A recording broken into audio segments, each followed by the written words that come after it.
Halo semuanya, pada kesempatan kali ini saya ingin mempresentasikan portfolio saya yang terbaru. Perkenalkan, nama saya Farel, seorang mahasiswa Product Design Engineering dari Universitas Prasetya Mulia. Pada video ini, portfolio yang saya tunjukkan hanya berisikan satu produk saja. Spesial karena untuk pemenuhan tugas mata kuliah Desain Project 3. Nah, produk yang saya ingin tunjukkan adalah Stressboard. Stressboard merupakan sebuah papan yang juga sebuah public installation di mana pengguna dapat melakukan apapun itu, baik itu menggambar, menulis, maupun coret-coret di atas papan ini. Produk yang sangat sederhana, namun bagaimana caranya saya bisa memutuskan untuk membuat stressboard ini? Nah, produk ini terlahir dari sebuah masalah yang kita semua sering rasakan. Stres, seperti namanya stressboard. Menurut studi yang dilakukan oleh American Psychological Association atau APA, prevalensi stres pada Gen Z meningkat pada 2 tahun terakhir. Pada tahun 2020 adalah rekor tertingginya. Tingkat stres Gen Z juga merupakan yang tertinggi apabila dibandingkan generasi-generasi lainnya. Jelas, salah satu pemicunya adalah pandemi. iTunes berhasil mendisrupsi industri musik pada tahun 2000-an, lalu Gojek berhasil mendisrupsi industri transportasi dan makanan belakangan ini.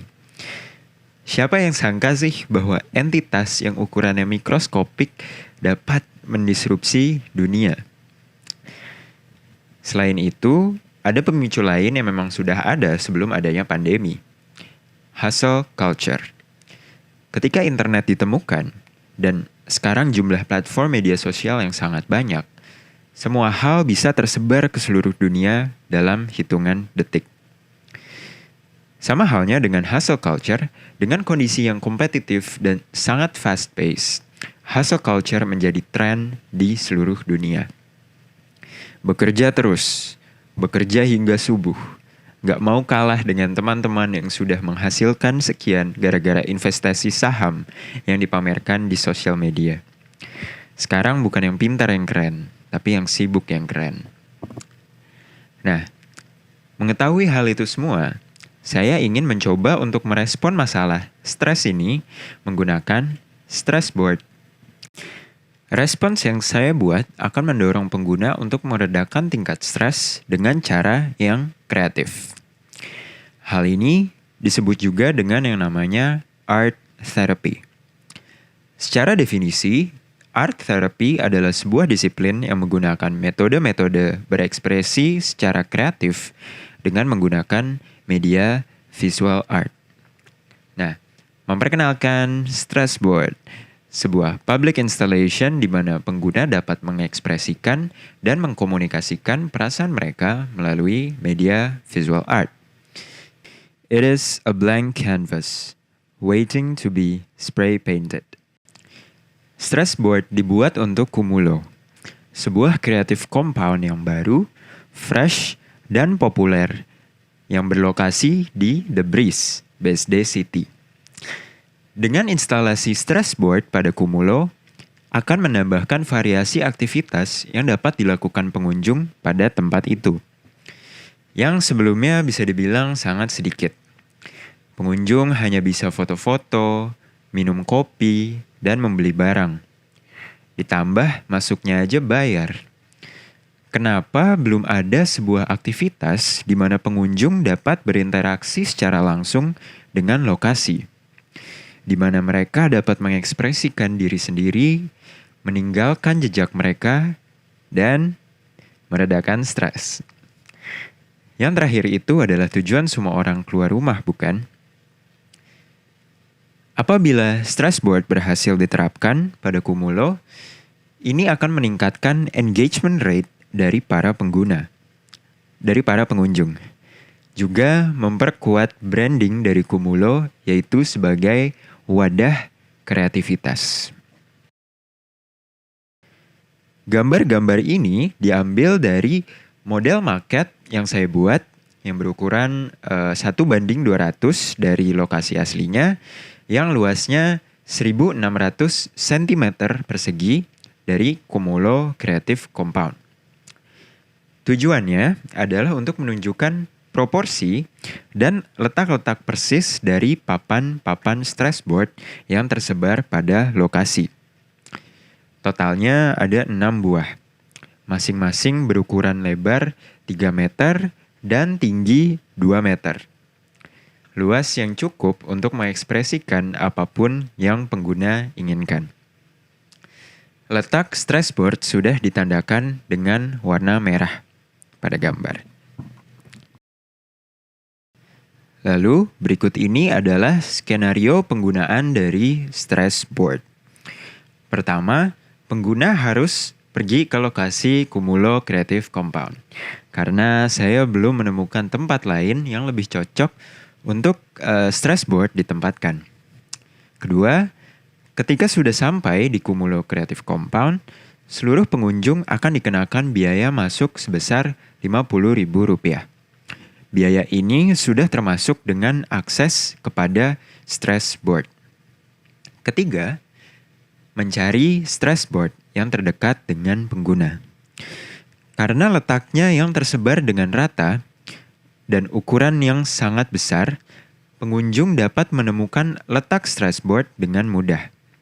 Ditambah, karya-karya warna-warni dari pengguna lainnya akan sangat menonjol dan menarik perhatian dibandingkan lingkungan Cumulo yang sangat minimalis dan berwarna monoton. Keempat, jika sudah berada di depan stressboard, akan ada wadah khusus yang terletak di pojok kanan bawah di mana pengguna dapat menemukan variasi warna yang beragam dari cat pilox. Lalu yang terakhir, go crazy. Unleash your inner coret-coret tendency to stressboard. Oke, bagian portfolio sudah berakhir. Berikutnya saya juga akan menjelaskan tentang user testing yang sudah saya lakukan untuk menguji efektivitas stressboard dalam meredakan stres.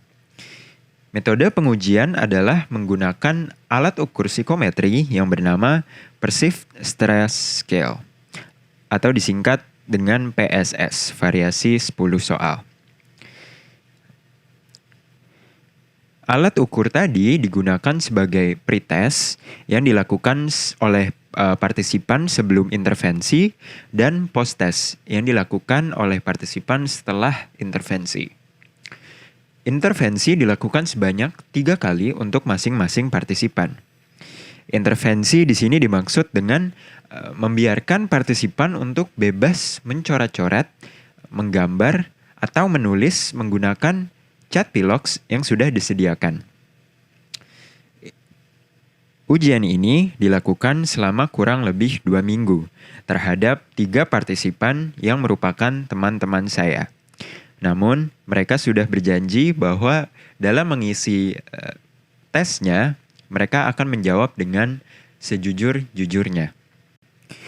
Sebelum masuk ke hasil tes, saya ingin menjelaskan sedikit tentang alat ukur psikometri PSS 10 ini.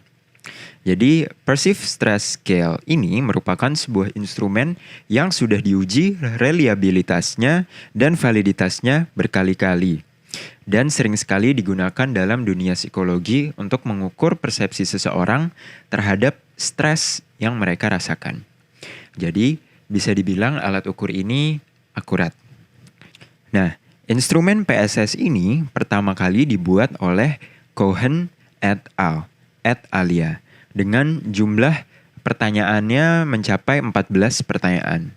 Namun, dengan alasan tertentu, jumlah pertanyaan tadi dipotong sehingga jumlahnya menjadi 10 pertanyaan saja. Nah, instruksi pengisian PSS 10 ini adalah partisipan akan mengindikasikan seberapa sering mereka merasakan atau berpikir secara tertentu menggunakan skala Likert. Dari 0 yang berarti tidak pernah hingga 4 yang berarti sangat sering. Alat ukur ini diisi oleh partisipan menggunakan Google Forms. Nah, ini dia hasilnya. Setelah partisipan mengisi pre-test dan post-test, angka-angka tadi diinterpretasikan dan tingkat stres dapat dikuantifikasikan. Pada pre-test, 2 partisipan memiliki tingkat stres yang high atau tinggi dan 1 moderate atau sedang.